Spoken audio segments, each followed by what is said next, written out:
एक गोष्ट खरी आहे की हर्षवर्धन सपकाळ काँग्रेस प्रदेशाध्यक्ष त्यांना त्यांच्या पक्षात कोणीच विचारत नाही. ना निवडणूक प्रक्रियेत त्यांना सोबत कोणी घेत, ना कुठल्याही बैठकीमध्ये त्यांच्या उपस्थितीची आवश्यकता वाटत नाही. आणि म्हणून नाना पटोले, विजय वडेट्टीवार, त्याचबरोबर बाळासाहेब थोरात, पृथ्वीराज चव्हाण या मंडळींना कुणालाही त्यांचं अस्तित्व मान्य नाही. आणि मग आपल्याला कोणी पक्षात विचारत नाही, या मानसिकतेमध्ये हर्षवर्धन सपकाळ यांची मानसिक संतुलन ढासळलंय.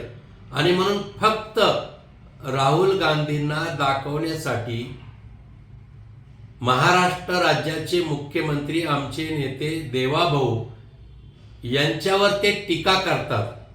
वास्तविक संवैधानिक पदावर बसलेल्या व्यक्तीला कधी गजनी म्हणणं, कधी जल्लाद म्हणणं, तर कधी औरंगजेबचा आत्मा म्हणणं हा या राज्यातील 140 कोटीचा अपमान आहे, जो सतत हर्षवर्धन सपकाळ करतात. आणि म्हणून त्यांना मला हे सांगायचं आहे की ज्याप्रमाणे एखादा घोडा लगाम नसल्यानंतर उधळतो, त्याचप्रमाणे सपकाळ यांची मानसिकता नेहमी उधळत चाललेली असती.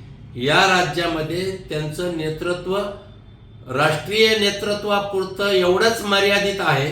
अगोदर तुम्ही सर्वांना सोबत घेऊन घेण्याचं काम करावं.